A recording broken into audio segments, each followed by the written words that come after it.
যুগ যুগ ধরে যে 3 শ্রেণীর হতভাগা নারী আছে যাদের নামাজ আল্লাহ তাআলার কাছে কবুল হয় না, অথচ তারা নামাজ পড়ে 5 ওয়াক্ত নামাজ পড়ে, কিন্তু তাদের নামাজ কবুল হয় না। অথচ আমার মা বোনদের রক্তে মাংসে এই ভুলগুলো মিশে আছে। আমার মা বোনেরা একটু নামাজ প্রিয়, একটু ইবাদত প্রিয়, একটু সময় পেলে তারা নফল নামাজে অর্থাৎ ইবাদতে তারা মগ্ন হয়ে যায়, কিন্তু আমার মা বোনদের রক্তে মাংসে এই ভুলগুলো মিশে আছে। রাসূল সাল্লাল্লাহু আলাইহি সাল্লামের 3 হাদিসে এই 3 ভুলগুলো আমি একসাথে কোট করে আমি আপনাদেরকে বলছি। অর্থাৎ মা বোনদের এই ভুলগুলো মা বোনদের সতর্ক করার জন্য জাস্ট শুধুমাত্র আপনাদের উদ্দেশ্যে, অর্থাৎ আপনাদের দ্বারা মা বোনদেরকে এই মেসেজগুলো আপনারা পৌঁছায় দেবেন। রাসূল সাল্লাল্লাহু আলাইহি সাল্লামের প্রথম ভুলটি আবু দাউদের বর্ণনা এসেছে, দ্বিতীয়টি ইবনে খুজাইমার বর্ণনা এসেছে, তৃতীয়টি রাসূল সাল্লাল্লাহু আলাইহি সাল্লামের আবু দাউদের বর্ণনায় হাদিসটি এসেছে। আমি শুধুমাত্র আপনাদের উদ্দেশ্যে মা বোনদেরকে এই মেসেজটি পৌঁছায় দিতে চাই। আল্লাহ রাসূল সাল্লাল্লাহু আলাইহি সাল্লামের হাদিস, আল্লাহর হাবিব বললেন, প্রথম যে ভুলটি আমার মা বোনেরা করে, অর্থাৎ যুগ যুগ ধরে যে ভুলটি নামাজের মধ্যে করে যার কারণে নামাজ কবুল হচ্ছে না, 1 নাম্বার হচ্ছে লা ইকবালুল্লাহু সালাতা হাইদিন ইল্লা বিখিমারিন।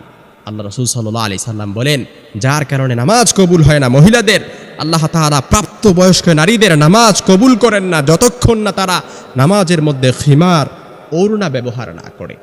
অর্থাৎ অনেক মা বোনেরা দেখবেন নামাজের মধ্যে ওড়না ব্যবহার করে ঠিক, কিন্তু দেখবেন তাদের বক্ষটা অর্থাৎ উঁচু নিচু ভাঁজ বোঝা যায়, অর্থাৎ তাদের গোড়ালি দেখা যায়, কিংবা তাদের কনুই দেখা যায়, কিংবা তাদের কোমর দেখা যায়, পিঠ দেখা যায়, পেট দেখা যায়, রুকুতে গেলে কোমর দেখা যায়।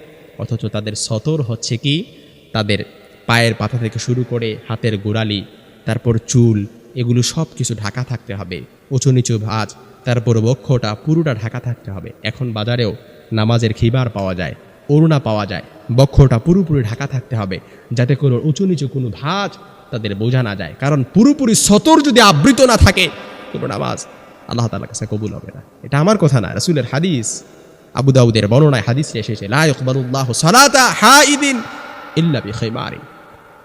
একটা ভুল, এটা রাসূল সাল্লাল্লাহু আলাইহি সাল্লামের হাদিস। আমার মা বোনেরা যদি ভুলটা করে থাকেন, অবশ্যই নামাজের জন্য বড় যত ওড়না বড় রাখা যায়, এক্ষেত্রে আমার মা বোনেরা যেন সবসময় সতর্ক থাকে। 2 নাম্বার যে ভুলটা যুগ যুগ ধরে আমার মা বোনেরা করে আসছে, একেবারে ম্যাক্সিমাম মা বোনেরা করে, 3 নাম্বার ইবনে খুজাইমার বর্ণনা এসেছে, লা ইকবালুল্লাহু মিন ইমরাতিন সালাতা, ওই মহিলার নামাজ আল্লাহ তাআলা কবুল করেন না যে মহিলা খারাজাত ইলাল মসজিদ, মসজিদের দিকে গমন করে, ওয়া রিহুহা তাতাসিফা, এবং তার শরীরের মধ্যে সে পারফিউম দিয়েছে, অর্থাৎ তা বাতাস ছড়িয়ে অন্য পুরুষকে আকৃষ্ট করে। কতক্ষণ পর্যন্ত? অর্থাৎ হাত্তা তারজিয়া ফাতাগতাসিলা, যতক্ষণ না সে ঘরে ফিরে আসে অপবিত্র অবস্থায়, অর্থাৎ অপবিত্রদের মতো গোসল না করে। অর্থাৎ অনেকে বলবেন যে হুজুর আমরা তো মসজিদে গমন করে না। মসজিদে গমন না করলে এই হাদিস দ্বারা এটাই বোঝানো হচ্ছে, অর্থাৎ অনেক মহিলা আছে আপনি দেখবেন শপিং করতে বের হয়, কিন্তু কি করে, ডিওডোরেন্ট পারফিউম দেয়, তারপর এমন পারফিউম দেয় যেগুলো হারাম। অর্থাৎ পরপুরুষের সামনে আপনি যদি পারফিউম ব্যবহার করেন, যতটা পুরুষ আপনাকে দেখে আকৃষ্ট হবে, প্রত্যেকটা পুরুষের সাথে জেনা করার গুনাহ আল্লাহ তাআলা আপনার আমল নামায় দিয়ে দিবে। নাউযুবিল্লাহ বললেন না, আপনার আমল নামায় প্রত্যেকটা পুরুষের সাথে জেনা করার গুনাহ আপনার আমল নামায় দিয়ে দিবে। ইউ ক্যান ইমাজিন ম্যান, আপনি কল্পনা করতে পারেন? এজন্য সাবধান, আমাদের মা বোনদেরকে হতে হবে। এজন্য পারফিউম দিলে, মা বোনেরা পারফিউম দিবে, সমস্যা নেই, পারফিউম দিবে স্বামীর সামনে, স্বামীকে আকৃষ্ট করার জন্য। বাহিরে পারফিউম দিয়ে বের হয়, পার্লারিং করে, মেকআপ করে, অর্নামেন্টস করে বের হয়, কিন্তু বাসায় স্বামীর সামনে বুয়ার মতো সাজে, বুয়ার মতো থাকে। তো এই জন্যই তো পুরুষরা পরকীয়ায় লিপ্ত হয়। শুনতে খারাপ লাগলেও ইউ বিলিভ দ্যাট, এটাই সত্য। পরে কিন্তু হুজুরের বদনাম করিয়েন না। তারপর যেটা বলতেছিলাম, এই জন্যই মনে রাখবেন সব সময় পারফিউম ইউজ করতে পারবেন, তবে সাবধান যেন এটা স্বামীর সামনে হয়। এই জন্য পারফিউম ইউজ করে নামাজ যদি পড়েন, এটা অবশ্যই অপবিত্রতার অবস্থায়, অর্থাৎ অপবিত্রদের মতো যতক্ষণ না পর্যন্ত গোসল করবেন ততক্ষণ পর্যন্ত আপনার নামাজ কবুল হবে না। 3 নাম্বার রাসূল যেটা বলেছেন, ওয়ামরাআতুন বাতাত ওয়া যাওজুহা সাখিতা, যে মহিলা তার স্বামীর সাথে রাত্রি যাপন করেছে অথচ তার স্বামী তার প্রতি সন্তুষ্ট নয়, ওই মহিলা যত নামাজ পড়ুক না কেন, তার নামাজ আল্লাহ তাআলার কাছে কবুল হয় না। কারণ যে মহিলার প্রতি তার স্বামী সন্তুষ্ট না, ওই মহিলা যত ইবাদত করুক না কেন আল্লাহ তাআলা তার প্রতি সন্তুষ্ট না। ওই মহিলার প্রতি লানাতাল মালাইকা, ফেরেশতারা সারাক্ষণ লানত দিতে থাকে।